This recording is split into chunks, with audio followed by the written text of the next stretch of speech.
Enem 2017, uma questão de cálculo estequiométrico envolvendo rendimento. O ácido acetil salicílico, AS, de massa molar igual a 180 gramas por mol, é sintetizado a partir da reação do ácido salicílico, massa molar igual a 138 gramas por mol, com anidrido acético, usando o ácido sulfúrico como catalisador, conforme a equação química. Você tem aí a reação química do ácido salicílico com anidrido acético, formando o ácido acetil salicílico e ácido acético. Após a síntese, o AS é purificado e o rendimento final é de aproximadamente 50%.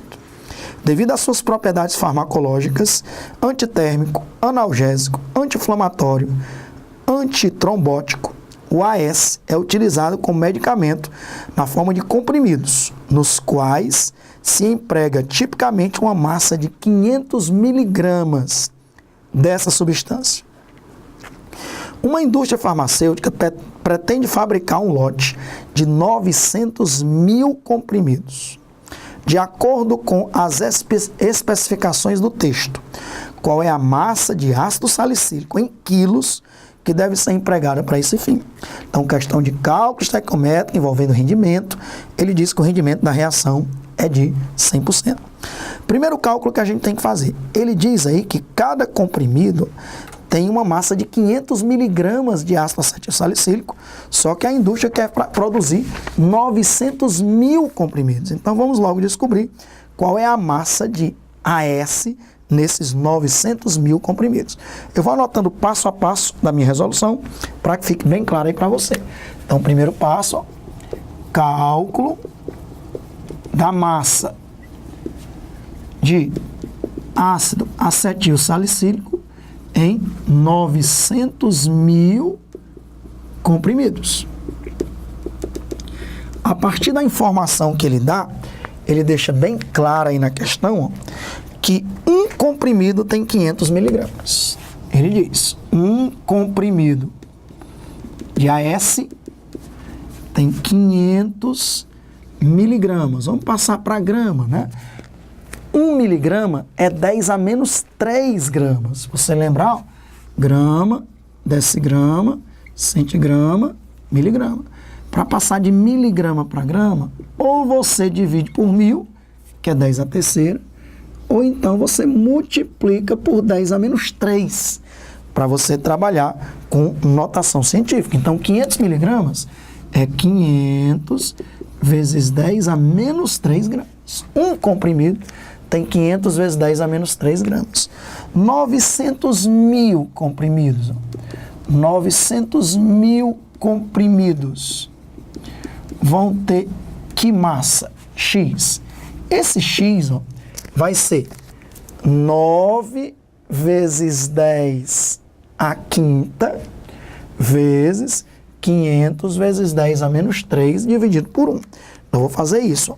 9 vezes 10 a quinta vezes 500 vezes 10 a menos 3. 500 vezes 10 a menos 3. 9 vezes 5 dá 45.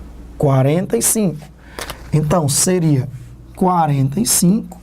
10 à quinta com 10 ao quadrado aqui do 500, porque eu só estou usando 5. 9 vezes 5, 45. 10 à quinta com 10 ao quadrado, 10 à sétima. 10 à sétima vezes 10 a menos 3 vai dar 10 à quarta. Então, fica 45 vezes 10 à quarta gramas de AS. Tem que passar de preferência para grama o cálculo estequiométrico. Então, refazendo o cálculo, aqui é 9 vezes 10 à quinta e 500 vezes 10 a menos 3, quem quiser pode até colocar 5. 500 é 10 ao quadrado. Com 10 a menos 3, 10 ao quadrado com 10 a menos 3 fica 5 vezes 10 a menos 1. Né? 5 vezes 10 a menos 1, é a mesma coisa. Então, fica até mais fácil. 9 vezes 5, 45. 10 à quinta vezes 10 a menos 1, potências de mesma base, soma-se os expoentes. 5 mais menos 1 dá 4.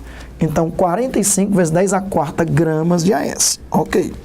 Encontrada a massa de AS, o que é que ele está perguntando na questão? Ele quer a massa de ácido salicílico, que vai ser necessário para produzir essa massa aí de AS. Então, segundo passo, vou calcular a massa de ácido salicílico. Vou anotar aqui, segundo passo, cálculo da massa de ácido salicílico. Ele deu aí a reação do ácido salicílico com anidrido acético, produzindo AS, que é o ácido acetil salicílico e ácido acético. Ok. Ele facilitou muito porque ele deu já as massas molares. Então ele já diz que a massa molar do ácido salicílico é 138 gramas por mol. E já disse que a massa do AS é 180 gramas por mol. E a reação está balanceada, é tudo de 1 para 1 para 1. Eu coloquei as fórmulas moleculares de cada um, mas a rigor nem precisa disso, porque ele já dá as massas molares. Você precisaria calcular, escrever as fórmulas moleculares para calcular a massa molar. Como ele já dá a massa molar e a reação já está toda balanceada, porque é de 1 para 1 para 1, então o que é que ele pergunta? Ele pergunta qual a massa de ácido salicílico. Num cálculo estequiométrico, eu sempre destaco a primeira linha abaixo da reação e anoto o que ele dá e o que ele pede na segunda linha. O que é que ele pede? Qual a massa de ácido salicílico? O que é que ele dá? É a quantidade de ácido acetil salicílico que ele quer produzir, que é 45 vezes 10 a quarta gramas, que eu calculei no item anterior. Então está aqui um cálculo estequiométrico, ele dá uma informação e pede outra. 45 vezes 10 a quarta gramas de ácido acetil salicílico que ele quer produzir. Qual é a massa de ácido salicílico necessária para que isso ocorra, para que essa produção possa acontecer? Grama com grama. Se aqui é grama, eu tenho que colocar aqui grama. Quanto é a massa molar do ácido salicílico? Ele deu 138 gramas. Grama com grama. Quanto é a massa molar do AS? 180. Então, se 138 produz 180, qual é a massa necessária para produzir 45 vezes 10 a quarta gramas? X. É só multiplicar em cruz. Então, nós já vamos conseguir descobrir a massa de ácido salicílico. Esse X será 138 gramas vezes 45 vezes 10 a quarta gramas dividido por 180 gramas. Apesar de cancelar, ó, grama com grama, a resposta ainda vai estar em grama. Se você multiplicar 138 vezes 45, dividir por 180, você vai encontrar 34,5 vezes 10 a quarta gramas de ácido salicílico. Já é a resposta? É não. Isso é o que a gente chama de quantidade teórica. Isso seria a quantidade que você precisaria usar se o rendimento fosse de 100%. E aí essa questão eu sempre chamo a atenção porque ela é muito perigosa. Nós estamos acostumados a fazer questões de rendimento onde ele pede alguma informação do produto. Quando ele pede alguma informação do produto, aí é assim, eu esperava obter 200 gramas, estou dando um exemplo, de um produto X. Mas como o rendimento não é de 100%, eu vou obter menos, isso é lógico. Eu esperava obter 200 gramas se o rendimento fosse 100%. Se o rendimento for de 80%, eu vou obter só 80% de 200. Eu vou obter 160 gramas. Então, quando a incógnita está no produto, você espera obter mais e na prática vai obter menos, porque isso é lógico, o rendimento não é de 100%, não vai produzir tudo o que você esperava. Eu esperava obter 200 gramas de um produto X. Como o rendimento é só de 80%, eu só vou obter 160 gramas. Ótimo. Mas muito cuidado com essa questão. É uma questão de rendimento com a incógnita no reagente. Eu ensino para os meus alunos. Questão de rendimento com a incógnita no reagente tem que acender uma luz vermelha na sua cabeça. Por quê? Porque eu obtenho menos quando a incógnita está no produto. Aqui a incógnita não está no produto, ela está no reagente. Aí tem aluno que faz do mesmo jeito. Ele ia obter isso aqui se o rendimento fosse 100. Como o rendimento é só de 50%, vai dar a metade. Meu amigo e minha amiga, você não pode fazer isso porque isso aqui não é um produto, isso é um reagente.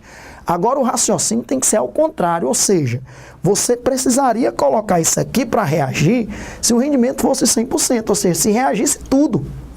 Como o rendimento é só de 50, você tem que botar o dobro de quantidade, porque só 50% o que vai reagir. Então você não pode fazer aquela regra de 3 tradicional que você faz na maioria das questões de rendimento que a pergunta é feita em relação a um produto. Essa questão acende a luz vermelha. O Alexandre me disse, questão de rendimento com a incógnita no reagente, a maioria dos alunos erram, porque eles fazem do mesmo jeito que estão acostumados a fazer na maioria das questões. Eles fazem isso aqui vale 100, quanto é que vale 50? É a metade, e aí vai errar a questão. Eu tenho aqui arranjar uma maneira de aumentar essa quantidade. No caso, como o rendimento é só de 50%, eu tenho que colocar para reagir o dobro. Por que, Alexandre, que eu vou colocar para reagir o dobro? Você só precisa disso aí. Porque se o rendimento é de 50%, significa que só a metade do que você está colocando para reagir é que efetivamente vai reagir. Então, eu tenho que fazer uma regra de 3 inversa em relação àquelas regras de 3 que nós estamos acostumados. Então, chamada essa atenção, nunca mais esqueça disso. Estou fazendo uma questão de rendimento. A pergunta está no produto, tranquilo. Pode ir em frente, faça o que você sempre fez. Se a incógnita tiver no reagente, lembra, Alexandre disse, acende luz vermelha. Eu não posso dizer que isso vale 100 e saber quanto é que vale 50, porque isso é um reagente. Isso aqui era a quantidade que eu iria colocar para reagir se o rendimento fosse 100%. Como só vai reagir 50%, eu tenho que dobrar a quantidade, não reduzi-la à metade. Reduziria a metade se fosse um produto para ser obtido. Como é um reagente, eu tenho que colocar mais. Então, terceiro e último passo, ó. Cálculo da massa de ácido salicílico. Ácido salicílico, considerando o rendimento de 100%. Considerando o rendimento, desculpa, de 50%. O rendimento de 50%. Então, olha qual é a regra de 3 que você faz. É uma regra de 3 inversa do que você está acostumado. Você não vai dizer as respostas estão em que unidade? Estão em quilo. Quilo é 10 à terceira, né? 10 à terceira grama. Então, vamos logo passar isso para quilo. Eu vou dizer que é 345 vezes 10 à terceira gramas. 345 vezes 10 à terceira grama é 345 quilos, ok? Então, eu vou colocar isso, ó. 345 vezes 10 à terceira gramas é 345 quilos de ácido salicílico, tá certo? Aí eu vou fazer minha regrinha de 3 agora. Eu vou dizer que 345 quilos de ácido salicílico não vale 100% não, porque se eu fizer 100% é como eu estou acostumado a fazer. Eu vou dizer que isso vale 50%, porque isso só corresponde a 50%, porque só 50% vai reagir, já que a incógnita está no reagente. Aí eu quero saber quantos quilos de ácido salicílico eu vou ter que colocar para reagir, sabendo que o que eu vou colocar para reagir é 100%. Desse 100% que eu coloco para reagir, só 50% vai realmente reagir. Lógico que dá para simplificar. 50 e 100 dá o dobro. Então, esse Y é o dobro de 245. O dobro de 245, esse Y vai dar 400, vai dar... Desculpe, não é 245, né? O dobro de 345, o dobro de 345, aí sim, vai estar de acordo com o meu cálculo, 690 quilos de ácido salicílico. Então, muito perigosa essa questão. Muitos alunos erram. Qual é o item que tem 690 quilos de ácido salicílico? Nessa minha questão que eu estou usando como referência, é o item D de dado. Se fosse uma questão aberta, muitos alunos iam colocar como resposta não o dobro de 345, que deu 690, mas a metade de 345, que, para sorte aí, nem tinha esse item com a metade, né? Então, o aluno que fosse fazer aquela regra de 3 tradicional não ia encontrar o item. Mas se fosse uma questão aberta, ele faria, ia ter certeza que acertou, quando visse o gabarito, ele errou. É aquela decepção. Então, muito cuidado, Questão de rendimento, geralmente se pergunta a quantidade de produto formado. Essa a maioria dos alunos acerta. Questão de rendimento, que faz uma pergunta sobre o reagente, não é a quantidade que vai ser formada, que está sendo perguntada, é a quantidade que você vai colocar para reagir. Se eu ia colocar para reagir 345 quilos, se reagir 100%, se o rendimento fosse 100%, como o rendimento agora é só de 50%, eu tenho que colocar para reagir o dobro. Alexandre, por que é que precisa de 345, você vai colocar 690? Tenho certeza que você sabe a resposta. Que quando eu colocar 690, como o rendimento é de 50%, só vai reagir a metade. Quando é a metade de 690, 345. Quando reagir 345 quilos, vai produzir os 450 quilos de ácido acetil salicílico, que é o que eu estou querendo. Então, nunca erre uma questão de cálculo estequiométrico envolvendo rendimento. Quero lembrar que todos os anos cai uma questão de cálculo estequiométrico no Enem e geralmente envolve os casos especiais. Quais são os casos especiais? Rendimento, pureza, reagente em excesso, equações sucessivas, gás na CNTP, condições normais de temperatura e pressão, e gás fora da CNTP, condições normais de temperatura e pressão. Essa questão envolveu o rendimento resolvido, 345 quilos de ácido salicílico.